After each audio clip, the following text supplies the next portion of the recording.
प्रिय विद्यार्थियों व मित्रों, आपके अमूल्य सहयोग के लिए हम सदैव आपके आभारी रहेंगे। आज हम कंपटीशन वाले बच्चों के लिए घातांक यानी पावर का फर्स्ट पार्ट लेकर उपस्थित हैं। तो चलिए स्टार्ट करते हैं घातांक का फर्स्ट पार्ट।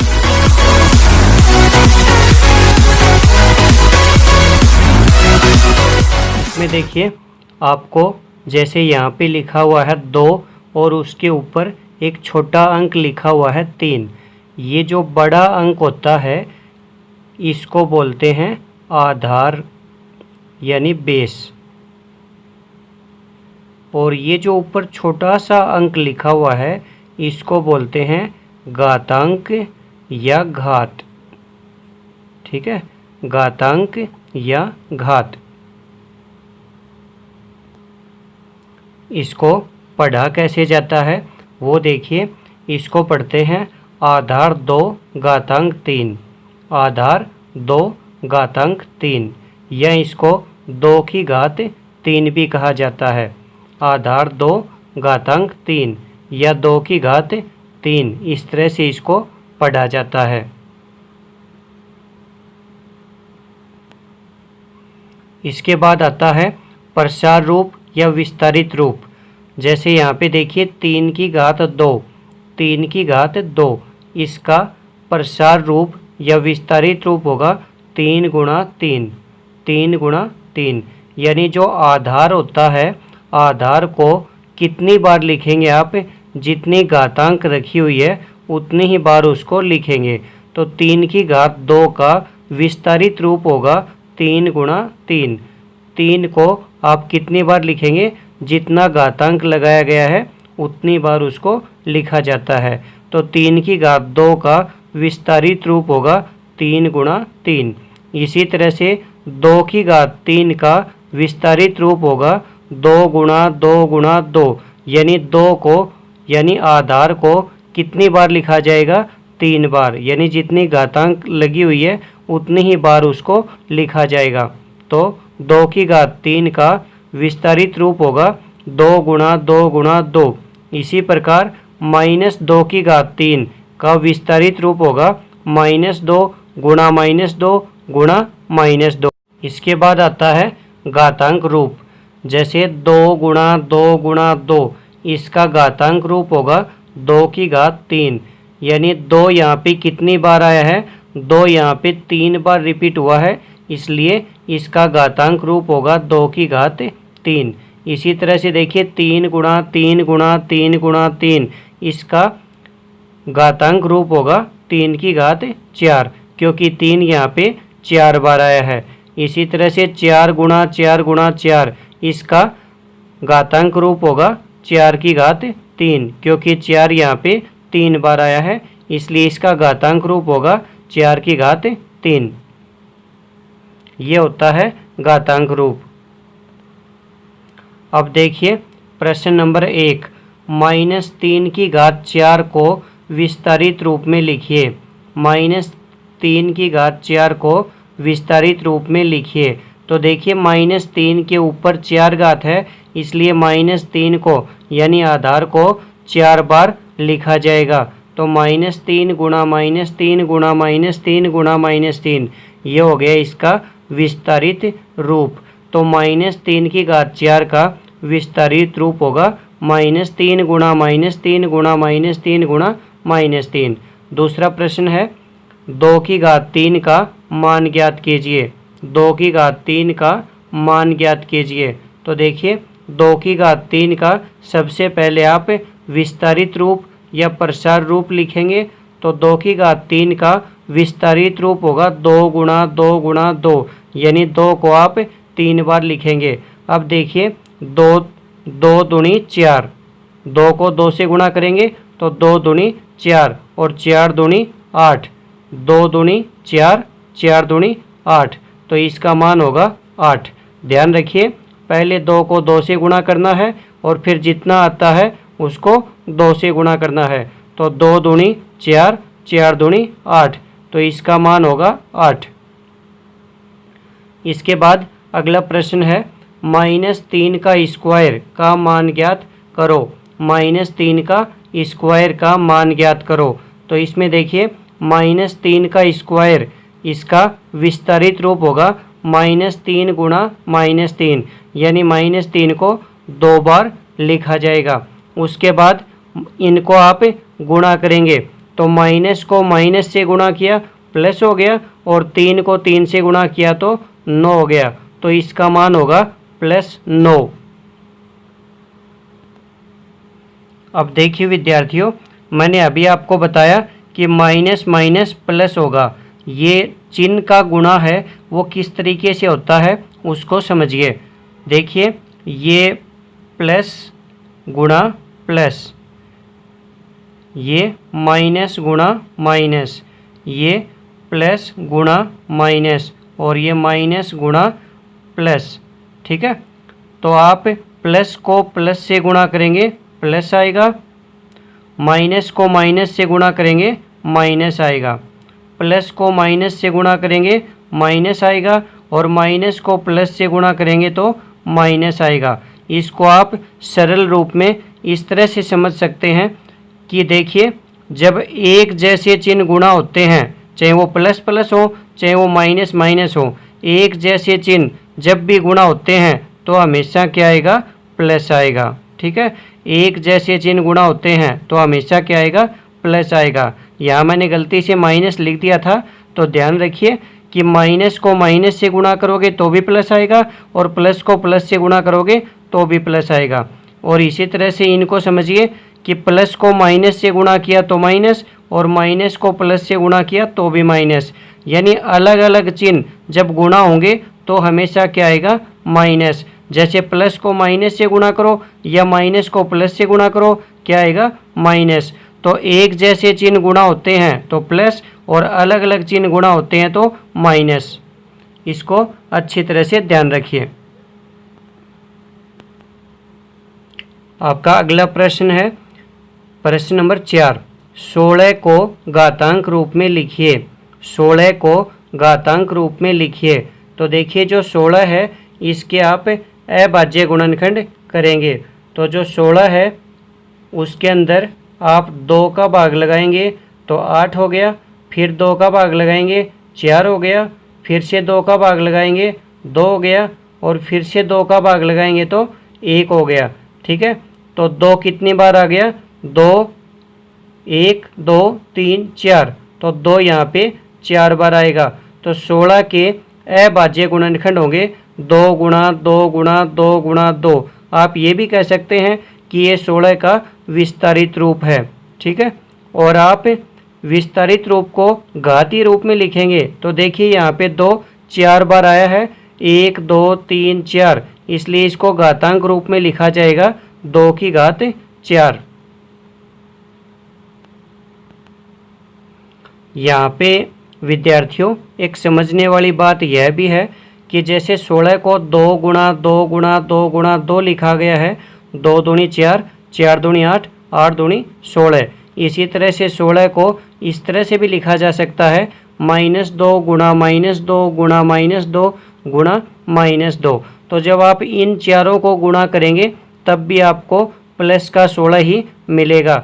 देखिए 2 दूनी 4, 4 दूनी 8, 8 दूनी 16। लेकिन यहाँ पे देखिए चिन्ह आप माइनस, सभी के चिन्ह आप माइनस लेंगे तो आपको प्लस का 16 ही मिलेगा। किस तरह से? देखिए माइनस को माइनस से गुणा किया, माइनस को माइनस से गुणा किया तो प्लस हो गया, और फिर प्लस को माइनस से किया तो माइनस, और माइनस को माइनस किया तो प्लस। तो ये प्लस का 16 यानी प्लस का 16 है, उसको आप 2 गुणा 2 गुणा 2 गुणा 2 भी लिख सकते हैं, और -2 गुणा -2 गुणा -2 गुणा -2 भी लिख सकते हैं। तो 16 है उसको -2 की घात 4 भी लिखा जा सकता है, और 16 को 2 की घात 4 भी लिखा जा सकता है। आप इसको इस तरह से भी समझ सकते हैं, देखिए कि माइनस की घात जब सम संख्या होती है, जैसे माइनस की घात 2 हो या माइनस की घात 4 हो, तो हमेशा प्लस का चिन्ह आएगा। ठीक है, तो हमेशा प्लस का चिन्ह। और माइनस की घात अगर विषम है, विषम जिसमें 2 का भाग नहीं जाता है, विषम क्या होता है? जिसमें 2 का भाग नहीं जाता है। तो अगर विषम घात आती है तो माइनस आएगा, ठीक है। सम घात आती है तो प्लस आएगा और विषम घात आती है तो माइनस आएगा।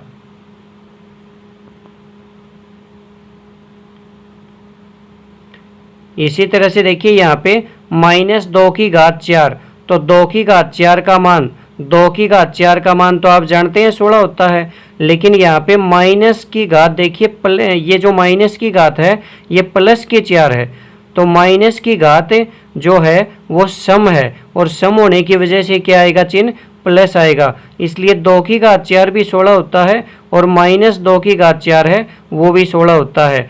तो 16 को घातांक रूप में जब आप लिखेंगे तो उसको 2⁴ भी लिख सकते हैं और -2⁴ भी लिख सकते हैं। अगला प्रश्न है आपका -27 को घातांक रूप में लिखिए। -27 को घातांक रूप में लिखिए। तो देखिए जो 27 है, 27 के अभाज्य गुणनखंड जब आप करेंगे तो इसमें 2 का भाग तो जाएगा नहीं, 3 का भाग देंगे तो 9 हो गया, और फिर 2 का भाग नहीं जाएगा, 3 का ही जाएगा, तो 3 का भाग देंगे फिर से 3, और फिर से 3 का भाग देंगे तो 1। तो 27 को कैसे लिखेंगे, 3 गुणा 3 गुणा 3। तो 27 है उसके अभाज्य गुणनखंड होंगे 3 गुणा 3 गुणा 3। लेकिन देखिए यहाँ पे माइनस का 27 है, तो यहाँ पे 3 जो 3 है उसके साथ आपको माइनस का चिन्ह भी लेना पड़ेगा। तो जब चिन्ह गुणा होंगे तो क्या आएगा, देखिए माइनस को माइनस से गुणा किया प्लस हो गया, और फिर प्लस को माइनस से किया तो माइनस हो गया, इसलिए चिन्ह का गुणा जब होगा तो माइनस आएगा। और 3 गुणा 3 गुणा 3 यानी 3 को 3 से और जो आएगा उसको 3 से गुणा करेंगे तो आपको 27 मिलेगा, इसलिए -27 को -3 गुणा -3 गुणा -3 यानी -3 लिखा जाएगा। तो 3 का मान तो 27 होता है, और माइनस की घात जब विषम होगी तो क्या आएगा, मैंने आपको बताया था कि माइनस की घात सम होती है तो प्लस का चिन्ह आता है, और माइनस की घात विषम होती है तो माइनस का चिन्ह आता है, ठीक है।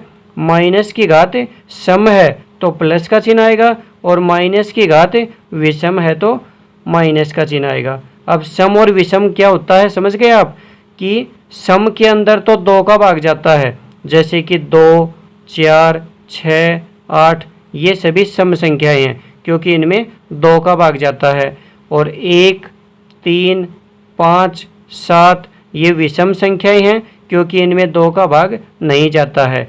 तो घात जब विषम आती है तो आपको चिन्ह माइनस लेना है, और जब घात सम आती है तो आपको चिन्ह प्लस का लेना है। तो ध्यान रखिए, जब माइनस की घात सम होती है तो प्लस का चिन्ह आएगा, और माइनस की घात विषम है तो माइनस का चिन्ह आएगा।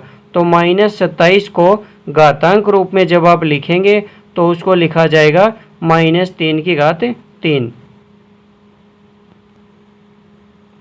आपका अगला प्रश्न है प्रश्न नंबर 6, x गुणा x गुणा x गुणा x को घातांक रूप में लिखिए।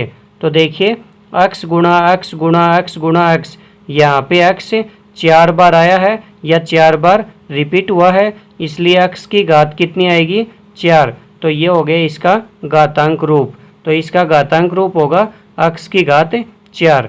आपका अगला प्रश्न है प्रश्न नंबर 7, 25/16 को घातांक रूप में लिखिए। 25/16 को घातांक रूप में लिखिए। तो जब आप 25 के अभाज्य गुणनखंड करेंगे तो 2 का भाग नहीं जाएगा, 3 का 4 का भी नहीं जाएगा, 5 का भाग जाएगा सीधा, तो 5 का भाग देंगे 5 आ गया, और फिर से 5 का भाग देंगे तो 1 आ गया। तो 25 के अभाज्य गुणनखंड क्या होंगे, 5 गुणा 5। जो 25 है उसके अभाज्य गुणनखंड होंगे 5 गुणा 5। और 16 के अभाज्य गुणनखंड वो देखिए, जब आप 16 के अभाज्य गुणनखंड करेंगे तो 2 का भाग चला जाएगा 8 आ गया, फिर 2 का भाग चला जाएगा 4 आ गया, फिर 2 का भाग चला जाएगा 2 आ गया, और फिर 2 का भाग चला जाएगा 1 आ गया। तो 16 के अभाज्य गुणनखंड क्या होंगे, 2 गुणा 2 गुणा 2 गुणा 2। तो जो 16 है उसके अभाज्य गुणनखंड हो गए 2 गुणा 2 गुणा 2 गुणा 2, और 25 के अभाज्य गुणनखंड हो गए 5 गुणा 5। तो 5 गुणा 5, 5 कितनी बार आ गया, 2 बार, तो इसको लिखेंगे 5 की घात 2। और 2 गुणा 2 गुणा 2 गुणा 2, यहाँ पे 2 कितनी बार रिपीट हुआ, 4 बार। यहाँ पे 2 4 बार आया है, इसलिए इसको लिखेंगे 2 की घात 4। तो 25/16 का घातांक रूप होगा 5 की घात 2 बटे 2 की घात 4। आपका अगला प्रश्न है प्रश्न नंबर 8। 3 की घात 2 गुणा 2 की घात 3 बटे 2 की घात 2 गुणा 3 का मान ज्ञात करो। आपको इसका मान ज्ञात करना है। तो देखिए ऊपर 3 की घात 2 है, जबकि नीचे 3 की घात 1 है।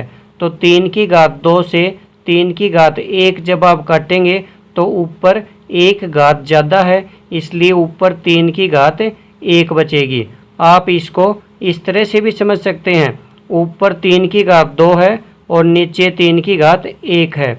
तो 3 की घात 2 को लिखा जाएगा 3 गुणा 3 और 3 की घात 1 को लिखा जाएगा 3, यानी 3 को 1 बार लिखा जाएगा और 3 की घात 2 है तो 3 को 2 बार लिखा जाएगा। फिर 3 से 3 कैंसिल हो गया तो क्या आएगा 3, इसलिए 3 की घात 2 और 3 की घात 1 को जब आप सरल करेंगे तो क्या आएगा 3 की घात 1 यानी 3 आएगा।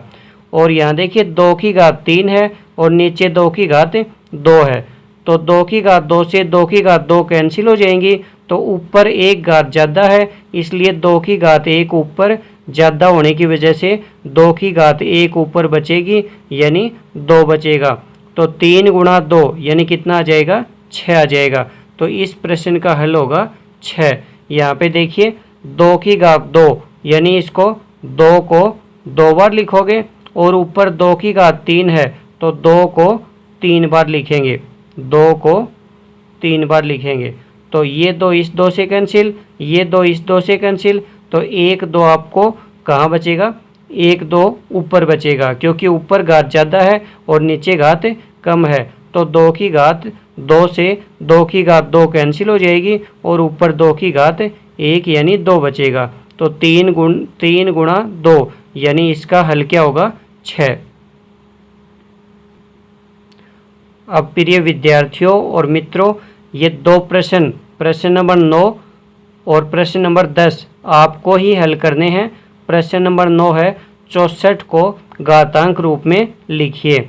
64 को घातांक रूप में लिखिए। और प्रश्न नंबर 10 है 2 की घात 3 गुणा 3 की घात 2 बटे 2 की घात 2 गुणा 3 की घात 3 का मान ज्ञात कीजिए। ये दोनों प्रश्न आपको ही हल करने हैं और इनका उत्तर मैंने नीचे दिया हुआ है। देखो मैंने इनका उत्तर आपको दिया है। उत्तर 9 यानी प्रश्न नंबर 9 का जो उत्तर है वो होगा 2 की घात 6 और प्रश्न नंबर 10 का जो उत्तर है वो होगा 2/3। तो ये दोनों प्रश्न आपको ही हल करने हैं। प्रिय विद्यार्थियों और मित्रों, आपको अगर हमारे ये पार्ट्स अच्छे लगते हैं तो आप इन्हें लाइक करें, शेयर करें और हमारे चैनल को सब्सक्राइब करें। धन्यवाद।